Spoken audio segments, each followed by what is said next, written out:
Topic हम शुरू करते हैं इसमें।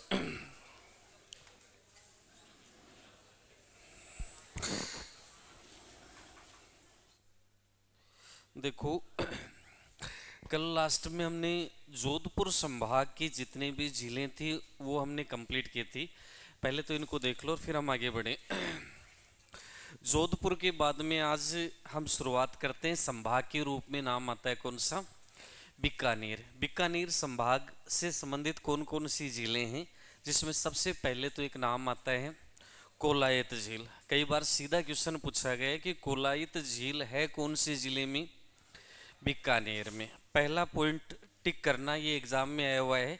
यह है झील शुष्क मरुस्थल का सुंदर उद्यान। शुष्क मरुस्थल के सुंदर उद्यान के रूप में जानी जाती है। झील के किनारे सांख्य दर्शन के प्रेरणता ऋषि कपिल मुनि का आश्रम हुआ क्या बना हुआ है? मंदिर बना हुआ है। प्रतिवर्ष कार्तिक पूर्णिमा को ऋषि कपिल मुनि का मेला बढ़ता है, जो जांगल प्रदेश का सबसे बड़ा मेला है। इस मेले का प्रमुख आकर्षण कौन सी प्रथा है? ध्यान रखना, दीपदान प्रथा एक तो आपको मिलेगी पुष्कर में और दूसरा इसका नाम आता है। इस झील के किनारे भी कितने घाट हैं और चारण जाति के लोग इस झील में स्नान नहीं करते। करणी माता से रिलेटेड जो तथ्य है वो इसके साथ में जुड़ा हुआ है। बीकानेर में सेकंड नंबर पर एक झील का नाम आता है गजनेर झील। बीकानेर, ये झील गजनेर अभ्यारण्य में स्थित है। इस झील को शुद्ध जल का क्या बोलते हैं? दर्पण। टिक करना, दोनों कंपैरिजन करना। शुष्क मरुस्थल का सुंदर उद्यान, तब तो आएगी कोलायत, और शुद्ध जल का दर्पण गजनेर। 1920 में बीकानेर के शासक महाराजा गंगा सिंह द्वारा गंगा सरोवर के रूप में इसका निर्माण करवाया। इस झील के मध्य में कौन सा महल है? गजनेर महल, जिसका निर्माण गज सिंह के द्वारा करवाया गया था। तो दोनों नाम याद करने सीधे सीधे। कोलायत झील है बीकानेर में, गजनेर झील कहाँ है?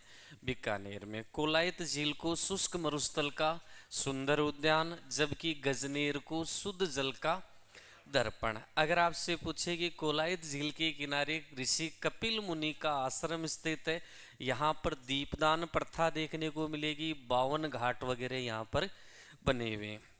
मेरे हिसाब से दिक्कत नहीं है, इतना ही है, ज़्यादा इसमें टफ भी नहीं है। फिर इसमें नाम आता है तलवाड़ा झील। कहाँ पर है ये? हनुमानगढ़ में। इस झील को जलापूर्ति घग्गर नदी द्वारा की जाती है। फिर नाम आता है बुड्ढा जोहड़ झील, और ये कहाँ पर है? गंगानगर में। इस झील को जलापूर्ति कौन सी नहर करती है? गंग नहर। अब नेक्स्ट इसके बाद में जो संभाग आता है वो कौन सा है? कोटा। इसमें नाम याद करने, कौन सी झील कहाँ पर है। सबसे पहले नाम आता है किशोर सागर तालाब। कहाँ पर है ये? इस झील का निर्माण 1346 ईस्वी में देहर देह द्वारा करवाया गया।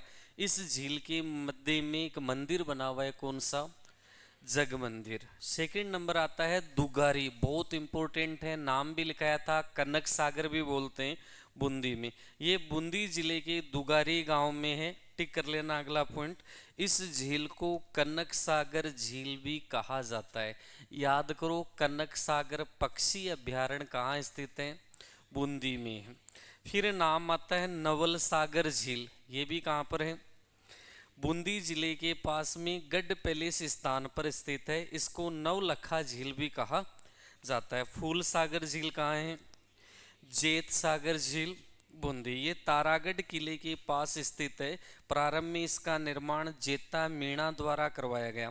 तत्पश्चात राव सुरजन सिंह की माता जयवंती द्वारा इसका पुनः निर्माण करवाया गया। इस झील के किनारे विष्णु सिंह द्वारा शाही परिवार के लिए सुख महलों का निर्माण करवाया। तो नाम याद कर लेना, किशोर सागर तो है कोटा में, दुगारी, नवल सागर, फूल सागर और जेत सागर बूंदी में। फिर नाम आता है मानसरोवर झील। कहाँ पर है? इसको कांडला झील उपनाम से जाना जाता है। फिर नाम आता है रामगढ़ झील 12। ये भी जब भौतिक विभाजन पढ़ाया था तब इसके बारे में बताया था। यह झील सारस क्रेब, टिक करना पूछेगा भाई, सारस क्रेब के रूप में प्रसिद्ध है। साइबेरियन सारस केवलादेव से रिलेटेड झील पूछे तब रामगढ़। इस झील के किनारे यूरेनियम खनिज प्राप्त हुआ है। इस झील का निर्माण उल्का पिंड के गिरने से हुआ है। रामगढ़ झील टिक करना, यहाँ से क्वेश्चन पूछा गया है। रामगढ़ झील को राज्य सरकार द्वारा जियो हेरिटेज साइट में के रूप में घोषित किया गया है। देश में कुल 32 जियो हेरिटेज साइट हैं, जिसमें राजस्थान में 2 हैं। दूसरा कहाँ है? जावर उदयपुर। जब पर्यटन पढ़ाया था तब भी ये बात बताई थी, जियो हेरिटेज साइट के रूप में। भरतपुर संभाग में झील एक तो नाम आता है मोती झील। अगर आपने रूपारेल नदी पढ़ी है तब वो का वो वर्णन है, वो की वो झील है। मोती झील है कहाँ? भरतपुर में। इस झील का निर्माण महाराजा सूरजमल के शासनकाल में हुआ है। इस भरतपुर की जीवन रेखा कहा जाता है। रूपारेल नदी के जल को रोककर इसका निर्माण करवाया गया। मोती झील से ये लाइन नदियों में लिखाई है मैंने। सुजान गंगा नहर के द्वारा लोहागढ़ दुर्ग के चारों ओर स्थित खाई को जलापूर्ति की जाती है। ये पॉइंट भी हमने लिखा है नदियों में। इस झील में सर्वाधिक नील हरित शैवाल पाए जाते हैं। नेक्स्ट वाला टिक कर लेना। इस झील के किनारे कारगिल पार्क स्थित है। कुछ अलग पूछे। और झील के पास में ही कौन सा बांध है? मोती बांध। तो ये नदियों में मैंने लिखा दी थी, वही बात यहाँ पर लिखी हुई है। सुजान गंगा नहर कहाँ है? महाराजा सूरजमल के शासनकाल में निर्मित रामसागर झील। ये झील रामसागर वन्य जीव अभ्यारण्य के मध्य में स्थित है। नेक्स्ट वाला टिक करना पूछेगा। तालाब ए शाही झील धौलपुर में। लास्ट नाम आता है कौन सा? जयपुर संभाग। और इसमें एक झील का नाम आता है सिलीसेड। एक ही क्वेश्चन आता है, राजस्थान का नंदन कानन किसे कहते हैं? सिलीसेड झील। इस झील के चारों ओर, यह झील चारों ओर पहाड़ियों से घिरे होने के कारण इसको राजस्थान का क्या कहा जाता है? नंदन कानन। इस झील का निर्माण अलवर के शासक विनय सिंह द्वारा करवाया गया। 1845 में अलवर शासक विनय सिंह ने अपनी पत्नी शीला के लिए सिलीसेड झील, सही करना इसको, सिलीसेड झील के पास 6 मंजिला महल का निर्माण करवाया, जो वर्तमान में होटल लेक पैलेस यानी आरटीडीसी के रूप में संचालित है। झील के पास में ही भरतरी की गुफा स्थित है, जो कि संप्रदाय से रिलेटेड है, नाथ संप्रदाय। सेकंड नंबर पर नाम आता है मानसागर झील या मानसरोवर। कहाँ है ये? इस झील का निर्माण मानसिंह प्रथम द्वारा गर्भावती नदी के किनारे बांध बनाकर किया गया। इस झील का पुनर्निर्माण किसने करवाया था? झील के मध्य में स्थित जल महलों का निर्माण सवाई जय सिंह ने करवाया। लास्ट नाम आता है मावठा झील। ये आमेर कहाँ पर है? यह झील आमेर दुर्ग के पास में स्थित है। तो इतना टफ नहीं है, इनके नाम आप पढ़ोगे आपको याद हो जाएंगे। कोई दिक्कत है तो मैं दोबारा बता दूं, मेरे हिसाब से इतना टफ इसमें नहीं है, पढ़ तो लोगे ना। फिर नाम आता है लास्ट शेखावाटी से रिलेटेड, पन्ना लाल साहे तालाब खेतड़ी झुंझुनू। 1870 में सेठ पन्नालाल शाह ने पहाड़ी की तलहटी में इसका निर्माण करवाया। इस झील के किनारे शासक, पूछा हुआ क्वेश्चन है भैया, शासक अजीत सिंह तथा स्वामी विवेकानंद की क्या हुई थी? भेंट। मैं हकीकत बता रहा हूँ, 1-2 बार इनको ढंग से आप पढ़ लोगे तो लगभग तो मैंने इंपॉर्टेंट तो आपको याद करवाई हैं। औरों के नाम ध्यान में रखने, जैसे मावठा झील है जयपुर में, मानसागर या मानसरोवर है जयपुर में, ऐसे ही कांडला या मानसरोवर झील है झालावाड़ में। नाम याद करना है। किशोर सागर कहाँ पर है? कोटा में। फूल सागर जेत सागर बूंदी से रिलेटेड। तो इनके नाम याद करोगे तो दिमाग में बैठेगा। अब जितना भी हमने अपवाह तंत्र पढ़ा है उसका सार जो एग्जाम में क्वेश्चन पूछे गए हैं, वो सबसे पहले है कि राजस्थान में नदियों के किनारे प्रमुख दुर्ग कौन कौन से हैं? गागरोन दुर्ग कहाँ है? कौन सी 2 नदी? आहू व काली सिंध। बटनेर दुर्ग कौन सी नदी? सवर्णगिरी का किला कौन सी नदी? थोड़ा दूर है, लगभग डिस्टेंस कितनी है? 1 किलोमीटर। शेरगढ़ दुर्ग कौन सी नदी? परवन। नाम सही करना, पैरेवन। मनोहर थाना दुर्ग लिखा दिए हैं मैंने अगर आपके ध्यान में। काली खो है और किसके किनारे? चित्तौड़गढ़ दुर्ग, चित्तौड़गढ़ बेड़च व गंभीरी, भैंसरोडगढ़ दुर्ग, चंबल व बामनी नदी, बामनी नदी, कोटा दुर्ग कौन सी नदी? फिर ये क्वेश्चन पूछा गया है राजस्थान में सर्वाधिक जल ग्रहण करने वाली नदियों का सही क्रम है। ये क्वेश्चन गौर कर लेना। सबसे पहले नंबर आता है बनास, दूसरा, तीसरा, चौथा माही। क्रमबद्धता पूछेगा भाई, मैं पहले बता रहा हूँ। पहला बनास, दूसरा लूनी, फिर चंबल और फिर माही। राजस्थान में बहने वाली नदियाँ लंबाई के आधार पर क्रम है। राजस्थान में बहने वाली नदियाँ के मतलब राजस्थान के बाहर वाली नदियाँ भी इसमें इंक्लूड की गई। तो राजस्थान में सबसे लंबी नदी कौन सी? सेकंड नंबर पर। फिर केवल राजस्थान में अपवा तंत्र के आधार पर तो सबसे लंबी नदी। फिर फिर फिर तीनों क्वेश्चन पूछेगा, पूछे हुए हैं। पहला है जल ग्रहण प्रतिशत, दूसरा लंबाई, और फिर राजस्थान में लंबाई। चार चार के क्रम आए हुए हैं, अच्छे से आप ध्यान कर लेना। राजस्थान में प्रमुख त्रिवेणी संगम, ये भी मैंने आपको नदियां पढ़ाई थी तब पढ़ा दिए थे। बेणेश्वर धाम डूंगरपुर में, सोम माही, बिंगोद भीलवाड़ा में, बनास बेड़च मेनाल, देवधाम टोंक में, बनास बांडी और रामेश्वरम सवाई माधोपुर, बनास चंबल और राजमहल टोंक, बनास डाई। और राजस्थान में अभ्यारण्य से गुजरने वाली नदियां हैं। राष्ट्रीय चंबल घड़ियाल अभ्यारण्य से, जवार सागर वन्य जीव अभ्यारण्य कोटा, चंबल नदी, बस्सी वन्य जीव अभ्यारण्य चित्तौड़गढ़, ओराई व बामनी नदी, भैंसरोडगढ़ वन्य जीव अभ्यारण्य चित्तौड़गढ़, चंबल व बामनी नदी। केवलादेव वन्य जीव अभ्यारण्य भरतपुर, इनके निकट से कौन सी नदी? बाणगंगा। मुकुंदरा हिल्स वन्य जीव अभ्यारण्य कोटा, चित्तौड़गढ़ और झालावाड़, आहू व काली सिंध। राजस्थान के प्रमुख जलप्रपात ये भी हमने पढ़ लिए थे, दोबारा लिखे हुए हैं। चूलिया जलप्रपात कहाँ है? कौन सी नदी?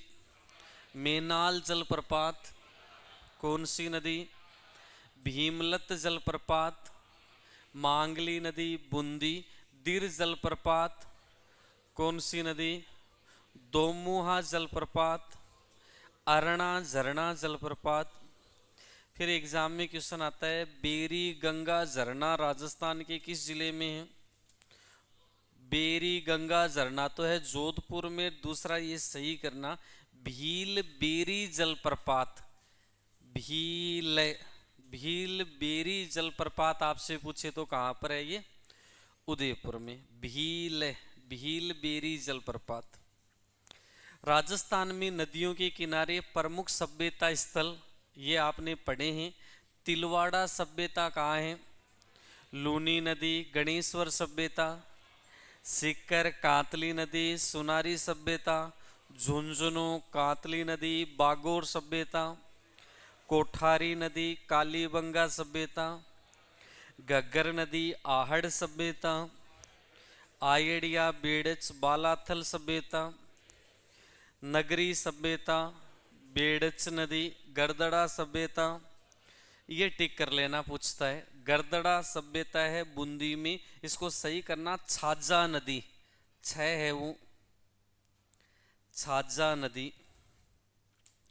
गिलूंड सभ्यता रासमंद, बनास नदी, जोधपुरा सभ्यता, जयपुर साबी नदी, नोहे सभ्यता, भरतपुर रूपारेल नदी, रंगमहल सभ्यता, हनुमानगढ़ घग्गर नदी, बेराट सभ्यता, जयपुर बाणगंगा नदी।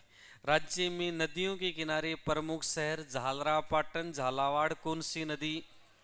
किशनगंज बारा, रणकपुर पाली, आसिंद भीलवाड़ा, खारी नदी। यहाँ पर सबसे बड़ा टॉपिक और 5 टॉपिक एक साथ आपके कंप्लीट हो गए भाई। पक्का क्वेश्चन आएगा, एक टॉपिक लगभग 1 महीने का समय इसमें हमने लिया इन 5 टॉपिकों में। और हमने टॉपिक पढ़ा है राजस्थान में अपवा तंत्र। जितनी भी नदियां थी वो कंप्लीट कर ली, राजस्थान में जितनी भी झीलें थी वो कंप्लीट कर ली, चाहे वो खारे पानी की और चाहे मीठे पानी। राजस्थान की जितनी भी बांध थे वो मैंने आपको बता दिए हैं। इसके अलावा राजस्थान में जल संरक्षण पद्धति है, शायद वो भी टॉपिक हमने कंप्लीट कर लिया है। राजस्थान में सिंचाई परियोजनाएं मध्यम बहुउद्देश्य वृहद वो कंप्लीट कर लिए। राजस्थान में नहर परियोजनाएं वो हमने कंप्लीट कर लिए। ठीक है, कुछ रह गया है तो आप देख लेना, मैं बता दूंगा, लेकिन मेरे हिसाब से कंप्लीट है इसमें। ठीक है, अब अगर हम बात करते हैं, अब हम टॉपिक शुरू करेंगे। दो छोटे छोटे टॉपिक हैं जो फटाफट हो जाएंगे, जिससे फिर आप लगेगा कि हम सिलेबस की एंडिंग में हैं, क्योंकि जितने भी बैच में बैठे हैं उनके 4 टॉपिक बाकी हैं, जिसमें एक मृदा है, एक जलवायु है, एक उद्योग है और एक कृषि है। हाँ, एक वनस्पति वाला। तो पहले हम मृदा वाला टॉपिक शुरू कर लेते हैं, छोटा सा है जो 2-3 क्लास में हो जाएगा कंप्लीट, इसलिए कॉन्फिडेंस बढ़ेगा। फिर कितने बच गए, 3 या 4 ही बचे, फिर एक और छोटा और कर लेंगे, तो लास्ट में लगभग इतना ही है। ध्यान इतना ही रखना है कि जितना लिखा दिया वो आपको आना चाहिए, क्योंकि हम मार्च में आ गए, मार्च लास्ट तक कंप्लीट करवा दूंगा, इतना ही है आपका। ठीक है, नए टॉपिक की हेडिंग लिखो राजस्थान में मृदा।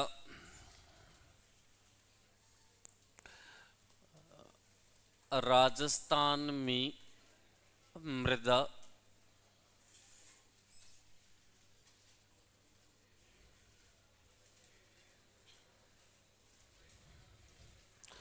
सोयल इन राजस्थान। राजस्थान में मृदा, सामने देखो भैया। अगर हम बात करते हैं, सबसे पहले तो ये देखना है कि आपकी एग्जाम में यहां से क्वेश्चन कौन सा पूछता है। पहले तो हम बेसिक सी जानकारी पढ़ेंगे, फिर इसमें मृदा के प्रकार हैं उनके क्वेश्चन पूछते हैं। प्राचीन पद्धति के आधार पर 2 प्रकार हैं, निर्वासित और अवशिष्ट। रंग गठन उपजाऊपन के आधार पर 10 प्रकार की मृदा है। वैज्ञानिकता के आधार पर 5 प्रकार की मृदा है। और राजस्थान कृषि आयोग ने 14 प्रकार की मृदा बताई गई है। यही याद करवा दूंगा, बशर्ते आप ढंग से सुनोगे, इजी टॉपिक के रूप में। फिर अगर हम बात करते हैं, दूसरा इसमें बनता है मृदा पीएच मापक्रम, यानी मृदा कई जगह लवणीय होती है, कई जगह अक्षारीय या अम्लीय भी देखने को मिलती है। फिर एक नाम आता है प्रधानमंत्री मृदा स्वास्थ्य कार्ड योजना, उनसे रिलेटेड। और फिर लास्ट पढ़ेंगे मृदा अपरदन होता क्यों है या इसके कारण कौन कौन से हैं। सबसे पहले इस टॉपिक की शुरुआत कहाँ से करें, तो इसमें जो पहला पॉइंट बनता है वो लिखा हुआ मिलता है सोइल। जो वर्ड है, सोइल जो शब्द है, वो लेटिन लैंग्वेज यानी लेटिन भाषा के सोलम शब्द से मिलकर बना है। ये पहली लाइन आती है इस टॉपिक को जब हम पढ़ते हैं। सोइल शब्द लेटिन भाषा के सोलम शब्द से मिलकर बना है। दूसरा पॉइंट बनता है स्टडी ऑफ सोइल, मृदा का अध्ययन करना कहलाता है। तब नाम आता है पेडोलॉजी। पेडोलॉजी ध्यान रखना, ये क्वेश्चन पूछा गया है इसमें। तीसरी अगर हम बात करते हैं इस मृदा से रिलेटेड, तब नाम आता है अंतर्राष्ट्रीय मृदा दिवस, इंटरनेशनल सोयल डे। कब मनाया जाता है, तो ये आपको ध्यान में रखना है, कब मनाते हैं, 5 दिसंबर को। फिर एक संस्था का नाम आता है UNO, united nation organisation, Hindi में नाम देते हैं इसको संयुक्त राष्ट्र संघ। संयुक्त राष्ट्र संघ के द्वारा वर्ष 2015 को अंतर्राष्ट्रीय मृदा वर्ष घोषित किया है। शुरुआत के 3-4 पॉइंट और चारों के चारों आपको यही याद करने हैं। सोइल शब्द लेटिन भाषा के सोलम शब्द से मिलकर बना है। स्टडी ऑफ सोइल पेडोलॉजी कहलाता है। इंटरनेशनल सोयल डे 5 दिसंबर, और यूएनओ के द्वारा इंटरनेशनल सोयल ईयर 2015 को घोषित किया गया है। मेरे हिसाब से तो कोई दिक्कत नहीं है। फिर हम आगे बढ़ते हैं। इस मृदा से संबंधित या मृदा निर्माण के बारे में सबसे पहले बताने वाले साइंटिस्ट का नाम आता है डॉक्टर बेनेट। क्या नाम आता है? बेनेट। यूएसए के वैज्ञानिक थे, एग्रीकल्चर साइंटिस्ट थे। इन्होंने कहा कि मिट्टी का निर्माण है वो रॉक्स के फ्रेगमेंटेशन से होता है, यानी चट्टानों के टूटने फूटने से इसका निर्माण होता है।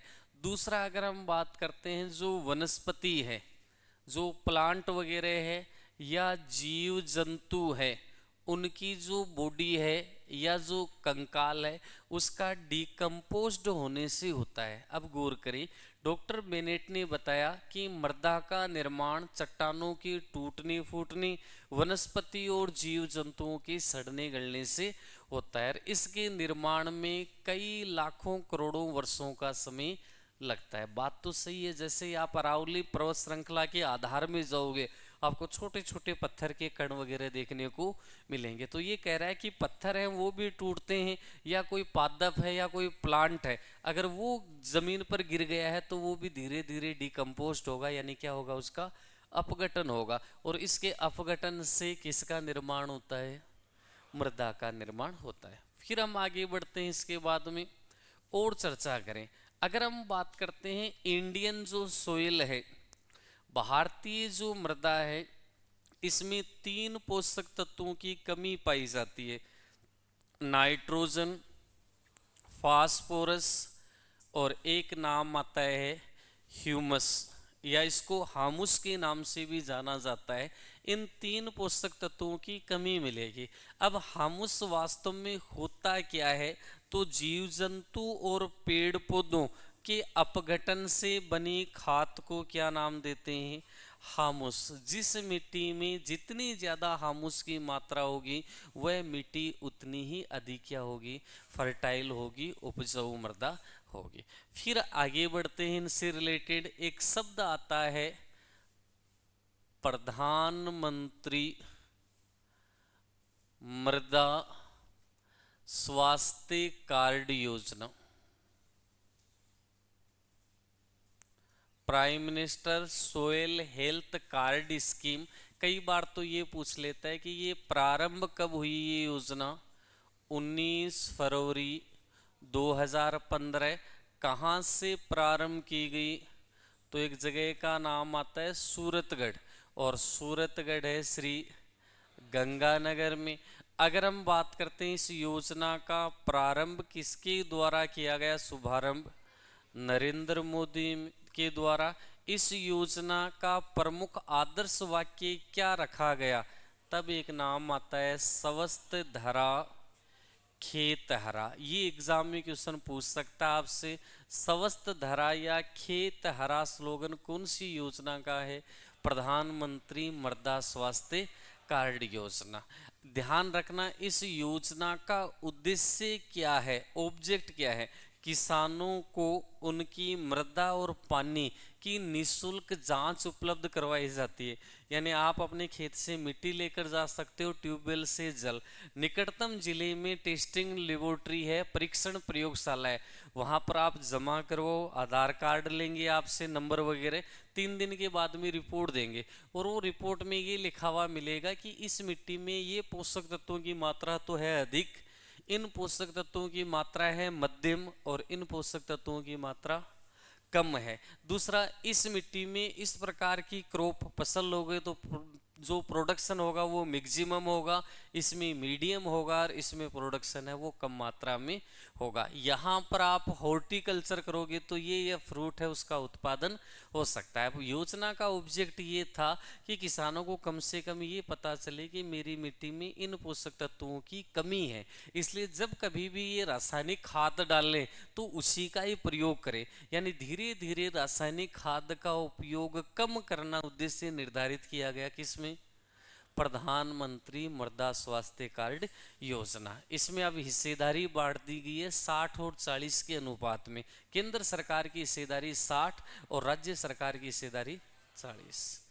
ठीक है, अब एक लास्ट बार आप मेरे को बता दो, फिर हम आगे बढ़ जाए। सोइल शब्द लैटिन भाषा के सोलम शब्द से मिलकर बना है। Study of soil, pedology, international soil day, 5 December international soil year 2015। Doctor Bennett के अनुसार सोइल का फॉर्मेशन चट्टानों के टूटने फूटने, वनस्पति और जीव जंतुओं के सड़ने गलने से होता है। भारतीय मृदा है उसमें नाइट्रोजन, फास्फोरस और हामुस की कमी पाई जाती है। हामुस का निर्माण पादप और जीव जंतुओं के सड़ने गलने से होता है। प्रधानमंत्री मृदा स्वास्थ्य कार्ड योजना कब प्रारंभ की गई?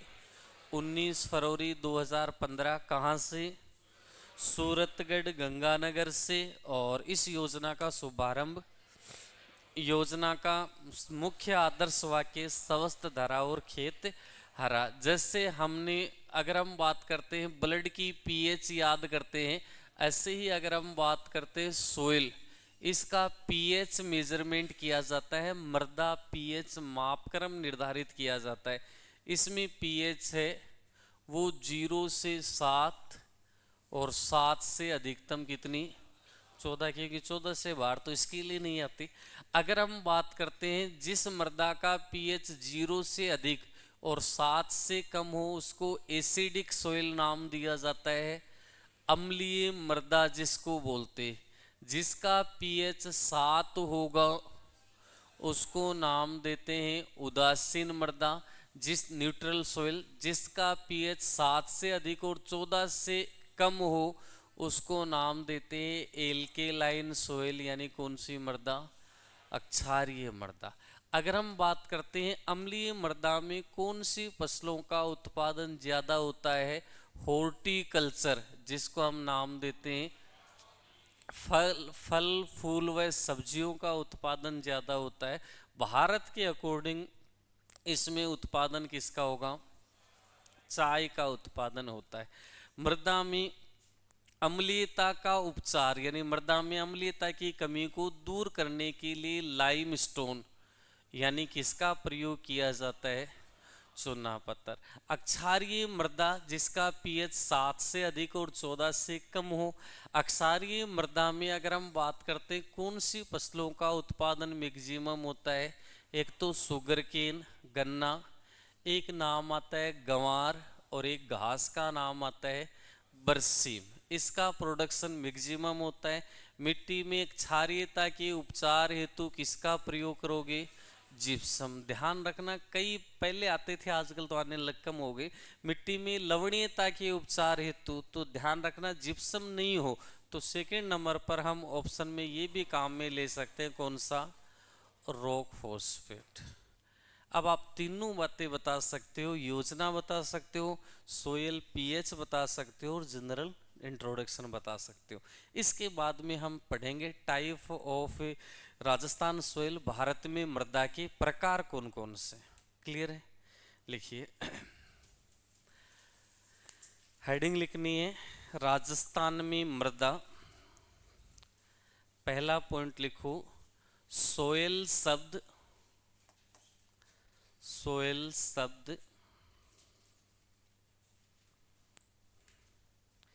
लैटिन भाषा के, सोयल शब्द लैटिन भाषा के सोलम शब्द से मिलकर बना है। सोयल शब्द लैटिन भाषा के सोलम शब्द से मिलकर बना है।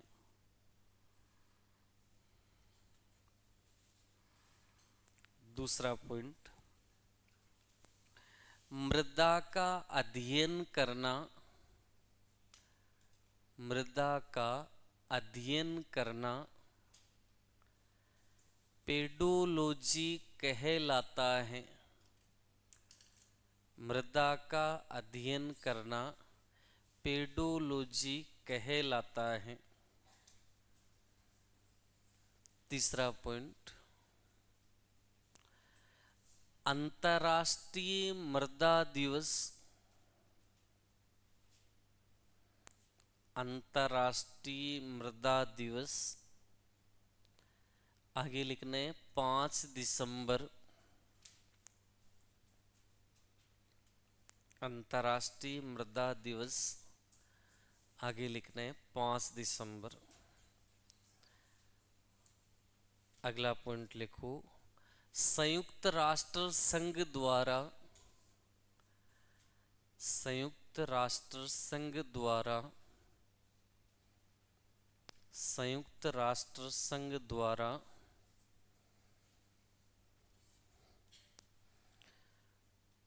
वर्ष 2015 को,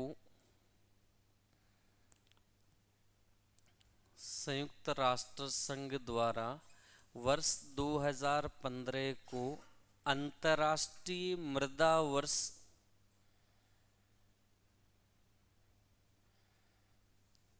अंतर्राष्ट्रीय मृदा वर्ष के रूप में घोषित किया है।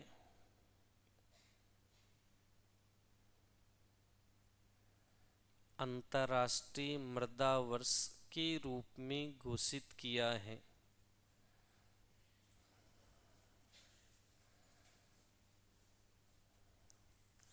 नेक्स्ट लिखो, डॉक्टर बेनेट के अनुसार, डॉक्टर बेनेट, डॉक्टर बेनेट के अनुसार मृदा निर्माण, डॉक्टर बेनेट के अनुसार मृदा निर्माण चट्टानों के टूटने फूटने, डॉक्टर बेनेट के अनुसार मृदा निर्माण चट्टानों के टूटने फूटने, टूटने फूटने वनस्पति तथा जीव जंतुओं के, वनस्पति तथा जीव जंतुओं के सड़ने गलने से हुआ है, वनस्पति तथा जीव जंतुओं के सड़ने गलने से हुआ है।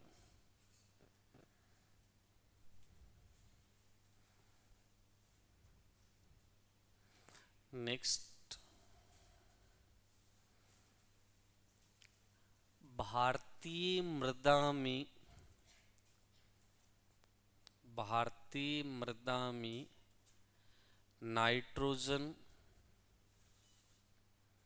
नाइट्रोजन, फास्फोरस, नाइट्रोजन, फास्फोरस व हामुस की, भारतीय मृदा में नाइट्रोजन, फास्फोरस व हामुस की कमी पाई जाती है, हामुस की कमी पाई जाती है।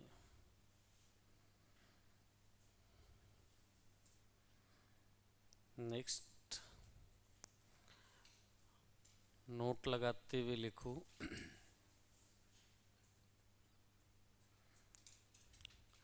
हामुस का निर्माण,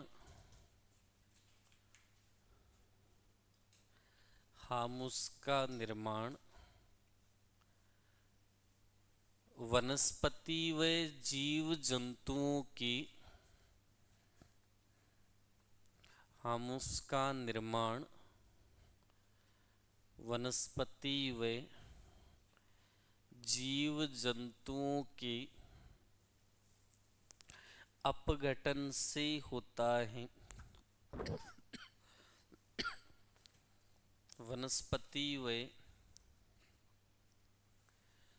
जीव जंतुओं के अपघटन से होता है। नेक्स्ट, हेडिंग के रूप में नाम लिखना आपको, मृदा पीएच मापक्रम,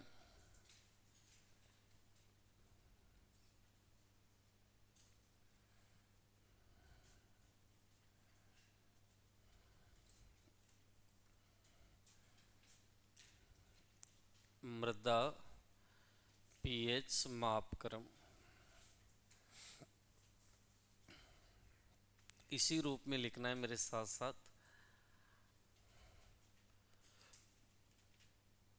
0 से 7 और 7 से 14, इसके बीच वाली जो मृदा है वो है अम्लीय मृदा, जिसकी पीएच 7 है। उदासीन मृदा, जिसकी पीएच 7 और 14 के मध्य है। क्षारीय मृदा, एल्केलाइन सोइल बोलते हैं इसको, क्षारीय मृदा।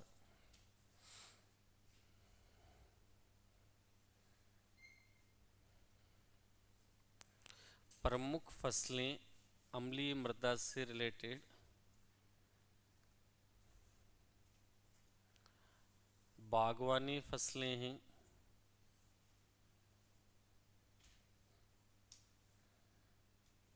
चाय वगैरह हैं। उपचार: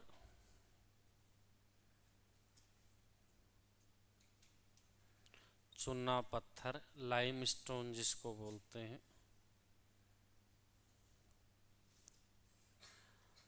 प्रमुख फसलों के रूप में गन्ना, ग्वार, बरसीम,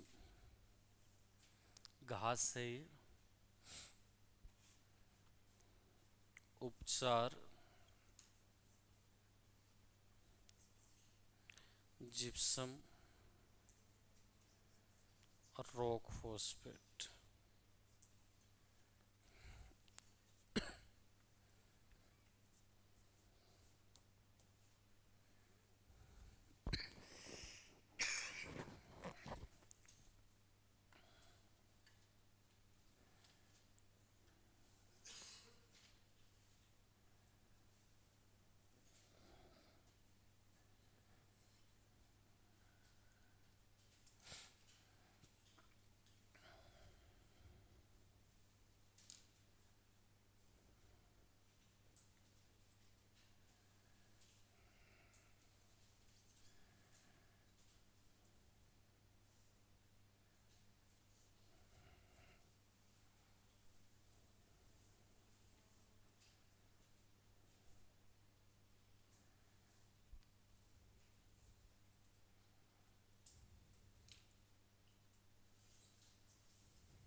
लिख लिया गया। अब इसके नीचे 2 पॉइंट लिखा रहा हूँ, गौर करना। एक तो मिट्टी में अम्लीयता के उपचार हेतु किसका प्रयोग करोगे, यानी मिट्टी में अम्लीयता की कमी को दूर करने के लिए चूना पत्थर, मिट्टी में अक्षारीयता की कमी को दूर करने के लिए जिप्सम और रॉक फॉस्फेट। कई बार अक्षारीयता नाम नहीं आता, लवणीयता नाम आ जाता है, तब भी आपको इन्हीं का यूज करना है, ठीक है ना। इसके जस्ट नीचे लिखो मृदा में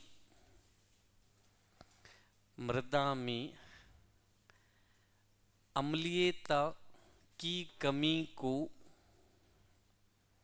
मृदा में अम्लीयता की कमी को दूर करने के लिए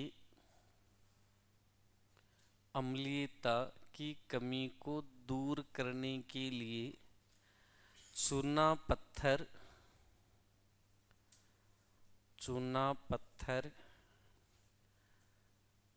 का प्रयोग किया जाता है।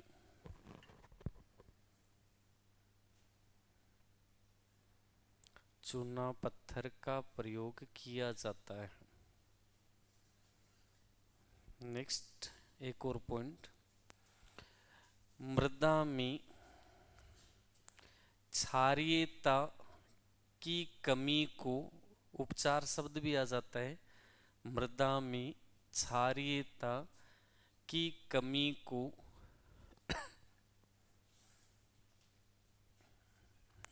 दूर करने के लिए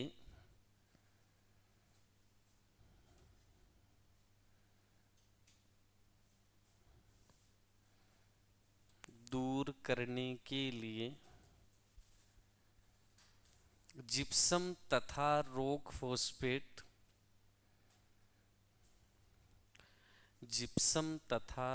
फॉस्फेट का प्रयोग किया जाता है।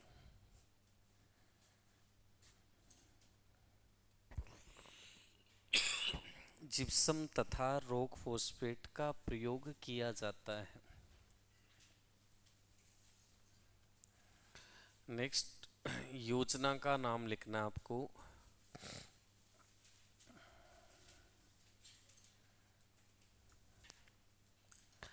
प्रधानमंत्री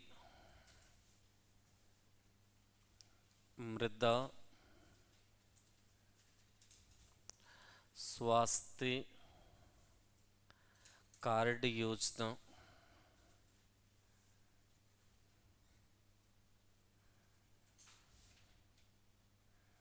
प्रधानमंत्री मृदा स्वास्थ्य कार्ड योजना। लिखो प्रारंभ 19 फरवरी 2015। स्थान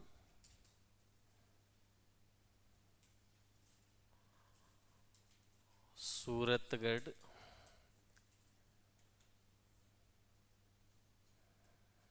श्री गंगानगर राजस्थान।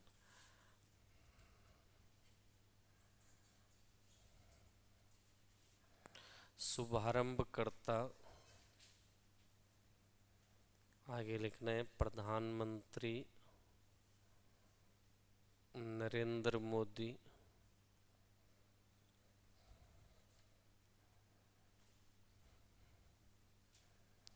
प्रमुख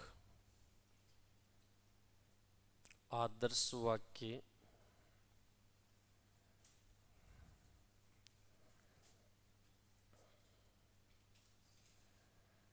स्वस्थ धरा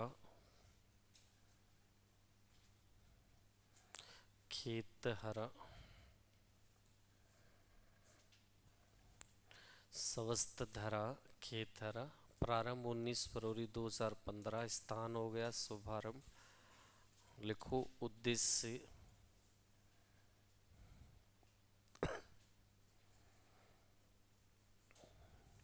उद्देश्य लिखो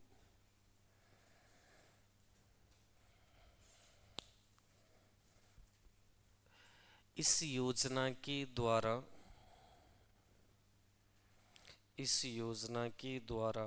किसानों को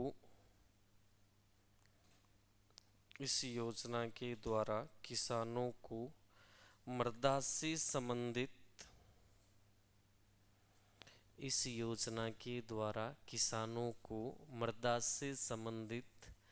निःशुल्क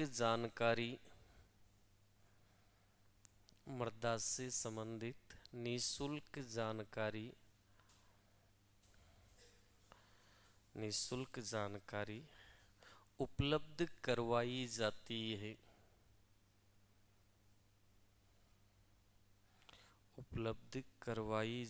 है।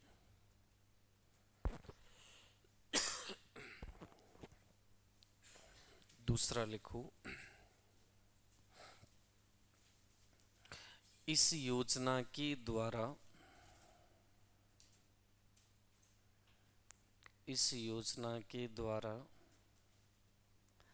प्रत्येक जिले में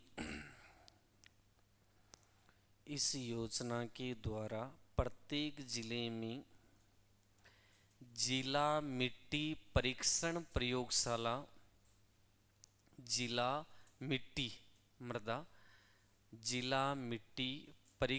प्रयोगशाला स्थापित की गई है। जिला मिट्टी परीक्षण प्रयोगशाला स्थापित की गई है। अगला पॉइंट, इस योजना में इस योजना में केंद्र व राज्य की हिस्सेदारी, इस योजना में केंद्र व राज्य की हिस्सेदारी क्रमशः है 60:40 में है, क्रमशः है 60:40 में है। नेक्स्ट हेडिंग के रूप में लिखूं, राजस्थान में मृदा वर्गीकरण,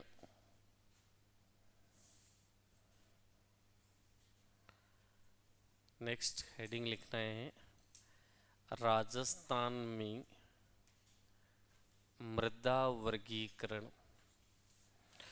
अब गौर करना, यहाँ पर हम जो वर्गीकरण है वो 4 प्रकार का पढ़ेंगे। एक तो हम पढ़ेंगे प्राचीन वर्गीकरण, या नाम दिया जाता है सामान्य वर्गीकरण।